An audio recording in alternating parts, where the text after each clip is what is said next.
Igbo bụ Igbo ekenekwa m asị m nke onye chiri na zere. Tata anyị ga-eneba anya n'ife gbasatara ogirisi.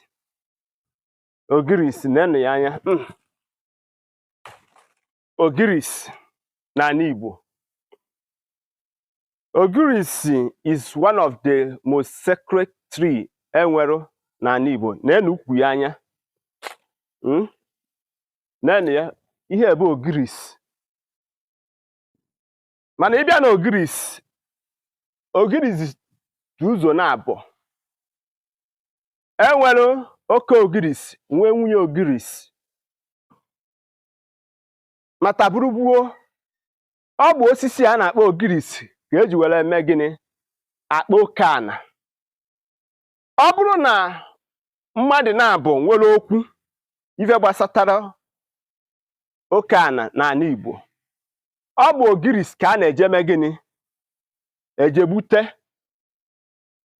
Egbute ya bụ ogirisi, atọnwụ ya n'ana.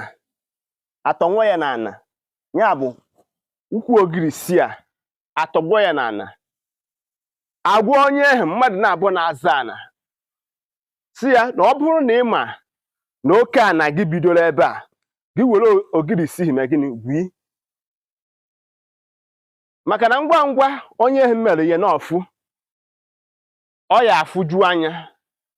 Ikekwo enwere ike anọkọta onye ha agbabiri nwa n'ike. Ogirisi bụ arụsị ka ọ bụ n'onwe ya.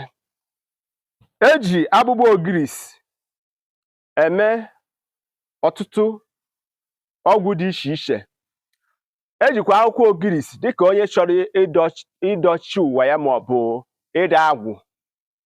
Ọ na-etinye agwọ ogirisi n'ala. Ewedokọ ihe niile eji edokọ ya ebe ahụ. So ogirisi so na osisi anaghị anwụ anwụ n'ala Igbo. Nke ebe anyị fụrụ ha otego ọdịbara.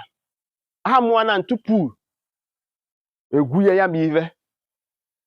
So ọ bụ osisi na-anwụ anwụ ka ọ bụ. O so n'osisi ndị Igbo na-akwanyere ugwu. Oge anyị dị na nwa, anyị na-akpata nke a na-akpọ ututu maịmaị, something like this. Mana ido dịkwa ya o.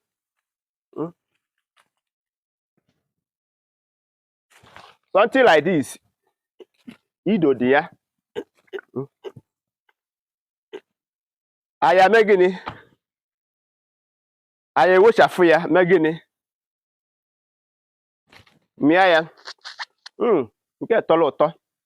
Mịta mmiri ya oge anyị dị na nwa. So anyị amaghị ife anyị ma bụ na anyị na-afụ ya azụ. Substances dị ya n'ime na-atọ ụtọ. So that's why you see is a eji alụ ọtụtụ ọgwụ dị iche iche ife gbasara ogirisi. So ama na o kwere gị na o doro gị anya. Thank you for following me. Ọ bụrụ na ọ bụ mbọsị mbụ ị na-afụ ife ozi, asị gị nnọọ sonyere ma gbasara m ozi. Echefukwana ịga na my Facebook page, gaa na my YouTube page ka ị gbanye igwe ozi gị oge ọbụla m wejere ife ozi ka ị nwee ike ijefu ya. Ụmụnne m, asị m onye anwụ na ngwọ na nkwụ na-abịa. Ndị be anyị, ndewonu.